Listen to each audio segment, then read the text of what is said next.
Hey guys, welcome back to another video. मेरा नाम है अहमद। तो जी इस वीडियो के अंदर हम लोग बात करने वाले हैं प्रॉपर डिफ्लेक्टर की हमारी जिमनी के लिए। तो हमने ये डिफ्लेक्टर बनवाया है प्रॉपर एक जो कि आपका MS शीट का बना हुआ है, और इसकी वजह से जो मेरे को पहले वो बंजी बांधनी पड़ रही थी ना, वो नहीं बांधनी पड़ रही है। और आप ये देखो प्रॉपर ये बेसिकली नीचे हवा जाने को रोकता है, जिसकी वजह से जो है ना एक एंगल बन रहा है हवा का, और वो हवा कट जा रही है, और जो नीचे की हवा है वो साइडों से निकल जा रही है। तो इसकी वजह से कोई भी हमारा ना विंड फ्लो की वजह से जितना भी डिस्टरबेंस हो रहा था गाड़ी के अंदर या किसी भी तरह की कोई भी नॉइज़ थी ना, वो नहीं आ रही है। और इस डिफ्लेक्टर को मेरे को ऑलमोस्ट 15 से 20 दिन से भी ज़्यादा हो गए टेस्ट करते हुए, तब जाके मैं आप लोगों के लिए ये वीडियो बना रहा हूँ। तो चलिए फटाफट आपको मैं प्रोसेस दिखाता हूँ। इसके साथ साथ मैंने कुछ चीज़ें और कराई थी गाड़ी के अंदर, वो भी दिखाता हूँ। तो जी ना हम लोग वापस से आए थे भीमरा के ऊपर, क्योंकि मेरे को एक प्रॉब्लम आ रही थी कि वापस से मेरे जो रेडियल कप्स थे, प्रोटेक्शन हमने लगाई हुई है, वो आवाज़ करने लग गए। और मेरे को खुद समझ नहीं आ रहा है यार कि इनको क्या होता है 3-4 महीने के बाद, कि नए लगाने के बाद बिल्कुल आवाज़ नहीं आती है और 3-4 महीने में वापस से आवाज़ आनी स्टार्ट हो जाती है। तो यार इसका कुछ ना कुछ तो मेरे को परमानेंट सोल्यूशन करना पड़ेगा, क्योंकि 1 साल तो वैसे बीमरा वारंटी देता है कि भाई उनके प्रोडक्ट के साथ कोई भी इशू आता है तो वो लोग रिप्लेस करते हैं या उसको करेक्ट करते हैं। बट क्योंकि 1 साल होने वाला है जल्द ही, उसके बाद फिर मेरे को ये इशू आने लग जाएगा। अभी तो इन्होंने ये थर्ड टाइम मेरे को नए डाल के दिए हैं, क्योंकि फर्स्ट टाइम मैंने बाई किए थे, सेकंड टाइम मैंने पहले भी चेंज कराए हैं। और इनमें पता नहीं क्या होता है यार, कोई ऐसा बैंड भी नहीं है, कोई घिसने की भी आवाज़ नहीं है। तो समझ नहीं आ रहा यार कि इसमें हो क्या रहा है, क्योंकि जैसे ही हम लोग नए डालते हैं वो आवाज़ बिल्कुल गायब हो जाती है। तो मेरे को जो लग रहा है ना कि विद द टाइम कहीं ना कहीं कुछ घिस रहा है, जिसकी वजह से या तो लूज हो रहे हैं ये, या फिर इनको मतलब एक बार खुलवा के मेरे को पूरा दोबारा से टाइट कराना पड़ा करेगा। तो हो सकता है उसकी वजह से ये जो इशू है ये रिजोल्व हो जाए। आप देखोगे तो इसमें कहीं कहीं घिसने की है निशान। तो मेरे को भी वही सीन समझ में आ रहा है। इसका अगला मेजर काम था जी, हमें एक बनवाना था कस्टम विद डिफ्रेक्टर। ऐसा एक ही बंदे ने बनवाया है अभी तक, वो भी मैनुअल वाला। लेकिन लेजर कट से पहली बार ऐसा कुछ बन रहा था कि हम एक पत्ती काटने वाले थे प्रॉपर हमारे शेप में, हमारी विंड डिफ्लेक्टर के लिए, जिसको हम लोग अब बैंड करेंगे विद हेल्प ऑफ कुछ मशीन। और उसको किस शेप में डालना है ताकि जो हवा है वो प्रॉपर से उसके विंड डिफ्लेक्ट होए और रैक के अंदर ना जाए, क्योंकि रैक के अंदर जैसे ही वो हवा जा रही है उसकी वजह से एक हम साउंड बन रही है और वो बहुत ज़्यादा बूस्ट हो जाती है विद टाइम। अभी ना हम लोग विंड एक डिफ्लेक्टर बना रहे हैं, और अभी ऐसा कुछ हमने 2 mm की शीट से बनवाया है। और ये देखो, तो अभी देखते हैं कैसा बनेगा। रस्सी का परमानेंट सॉल्यूशन करा रहे हैं। ये बनवाया है, मेन रीज़न ये था कि जो पाउडर कोट है ना ये थोड़ा अलग है, तो ये पूरा रूफ रैक से मिल जाएगा। तो अभी ये बन चुका है हमारा, और इसको आज टेस्ट करेंगे। वो रस्सी हटा देंगे, क्योंकि वो रस्सी से हो गया रहा है ना धूम में ना, बिल्कुल वो ख़राब हो गई है। और वो एक साइड से तो देखो टूट भी गई है, आपको दिखाता हूँ, ये देखो। तो ये प्रॉब्लम हो रही थी, तो अभी इसको लगवाते हैं, फिर टेस्ट करेंगे। 1-2 चीज़ें और हैं वो भी करना है। तो जी अभी हम लोग ये रस्सी उतार रहे हैं। देखो रस्सी की कंडीशन आपको दिखाऊंगा क्या हो चुकी है। और अभी आलम जी यहाँ पे ना स्क्रू करेंगे गाड़ी में, और स्क्रू से हम लोग उसको लगाने वाले हैं प्लेट को, ताकि अगर बाद में कुछ इशू आता है तो हम लोग फिर उसको उतार भी पाएँ। देखो रस्सी का हाल, ये भाई इतनी मजबूत रस्सी थी ना बंजी, और बहुत साथ दिया यार इसने, काफ़ी टाइम हो गया मेरे को यूज़ करते हुए। लेकिन अब देखो ये टूट गया पूरा, और अच्छे टाइम पे मैंने इसको चेंज करा लिया। अभी यहाँ पे पहले देखो ये रिविट से ना स्क्रू करेंगे, और फिर हम लोग इसको, ये मैं लेने की सोच रहा हूँ यार, ये भी ना मैं शुरू करते हैं पहले। तो जी ऐसा कुछ हमारा दिखने वाला है ये ना, और बेसिकली पूरी हवा जो है ना उसको टकरा के वो साइडों में निकल जाएगी, और गाड़ी के ऊपर कोई हवा नहीं जाएगी।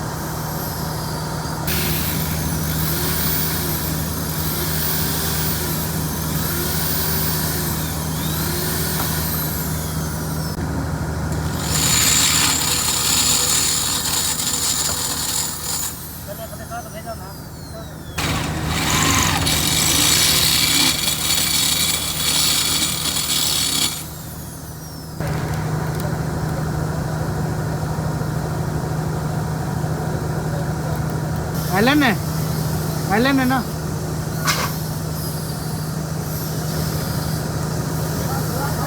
ये बीच में हाथ से बैंड हो जाएगा थोड़ा सा अंदर, और जाल लग रहा है गाड़ी में नीचे। तो जी विंड डिफ्लेक्टर लगने के बाद अगला काम था हमें जो था अपना रोक स्लाइडर वो पेंट कराना था, क्योंकि जब मैं बिजली महादेव वाली ट्रिप पे गया था ना, वहाँ पे बहुत ज़्यादा पत्थर थे और नैरो रोड था, तो बहुत जगह पे वो पत्थर लग गए थे इस रोक स्लाइडर के, जिसकी वजह से ना अभी बारिश का टाइम है तो ना जंग लगना स्टार्ट हो गया था। क्योंकि मैं ऑलरेडी वहाँ पे गया हुआ था तो मैंने इन भैया को बोला, इन्होंने पूरे रोक स्लाइडर को पेंट कर दिया दोनों साइड से, एकदम बिल्कुल नए लगने लग गए थे। और पता भी नहीं लग रहा था कि वो नए हैं या पुराने हैं या रिपेंटेड है। और भाई साहब आपको मैं लुक दिखाता हूँ पूरा रिपेंट होने के बाद रॉक स्लाइडर का। और एक चीज़ मेरे को अच्छी लगी इन भैया की, इन्होंने मेरे को बता दिया कि कैसे क्या पेंट करना है इसको। और आगे से मैं आराम से इसको 200-300 रुपये में कितनी बार ही रीपेंट करा सकता हूँ मेरे लोकल में भी। और पेंट लेके मैं रख लूंगा, बहुत काम आने वाली है ये चीज़ मेरे। मेरी गाड़ी है ना जो बाहर ओपन में खड़ी होती है, उसकी वजह से ना बारिश मिट्टी सब गिरती रहती है गाड़ी के ऊपर ओपन में। तो क्या हो रहा था, रूफ रैक के ऊपर ना किसी किसी पॉइंट के ऊपर जो पाउडर कोट है वो खराब होना स्टार्ट हो गया था, जिसकी वजह से हल्का हल्का रस्ट आ रहा था कहीं कहीं। तो जहां जहां पे रस्ट आ रहा था मैंने भैया को बता दिया, और भैया ने बहुत अच्छे से हर जगह से पूरा क्लीन व्लीन करके उसको सारा रस्ट निकाला। और उसके बाद उसको वापस से पाउडर कोट कर दिया, ताकि जो है हमारा गंदा ना लगे रूफ रैक। और ये सही चीज लगी मेरे को कि बिमरा पे जाओ तो ये चीज आप करा सकते हो। इसकी वजह से होता है क्या है कि आपको पे भी नहीं करना पड़ता एक्स्ट्रा, और कुछ जो आपकी चीजें हैं वारंटी के अंदर या खराब हो गई हैं तो बेसिकली आप उनको ठीक करा सकते हो। और बिमरा की आफ्टर सर्विस मेरे को ये बहुत अच्छी लगी। तो जी मैं आ चुका हूँ ऑलमोस्ट 130 किलोमीटर बिमरा से अपना डिफ्लेक्टर बनवाने के बाद। और अभी हम लोग जो चल रहे हैं ना, अभी आप देख लो 80 के ऊपर चल रहे हैं। अगर आप लोगों ने मेरी लास्ट वीडियो देखी होगी ना, तो 80 के ऊपर भाई कितना विंड ब्लास्ट आता था छत के ऊपर रूफ रैक की वजह से। लेकिन भाई अभी तो बिल्कुल साइलेंट है कैबिन। चलिए थोड़ी सी इसकी स्पीड बढ़ाते हैं और हम लोग टेस्ट करने की कोशिश करते हैं। तो अभी मैं हूँ जी 90 के ऊपर, और आप देख लो कितना ब्लास्ट आ रहा है या नहीं आ रहा है। और अभी थोड़ा और बढ़ाते हैं हम लोग इसको, हम लोग लेते हैं इसको 100, जो मेरा यूजली मैक्सिमम रहता ही है। इससे ऊपर तो मैं चलता ही नहीं हूँ, तो बहुत रेयर मेरा कभी 100 के ऊपर जाती है गाड़ी। तो ये लीजिए 100 आ गए हैं हम लोग। वैसे तो इस हाईवे की जो लिमिट है वो 100 की ही है, और अभी मेरे पास ज़्यादा पेट्रोल भी नहीं है, इतना ही है कि मैं घर पहुंच जाऊंगा। लेकिन फिर भी मैं एक बार आप लोगों को 120 टेस्ट करके दिखा देता हूं, और एक बार कैमरा जाने देते हैं। तो जी चलिए ट्राई करते हैं 120 पे चलाने की। और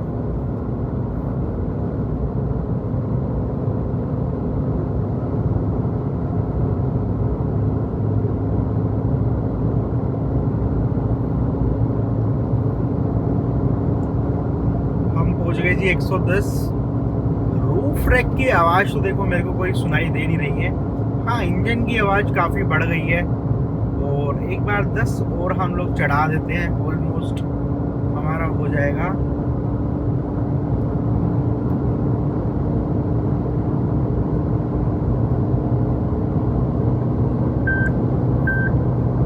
तो जी लो जी हम लोग 120 पे पहुंच चुके हैं, और मेरे को कोई इंजन की आवाज़ के अलावा मेरे को कुछ आवाज़ ज़्यादा गाड़ी में लग नहीं रही है।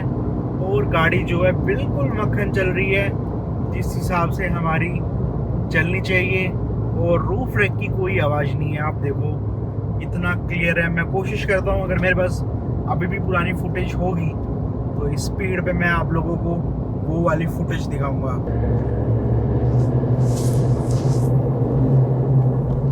बहुत ज्यादा यार या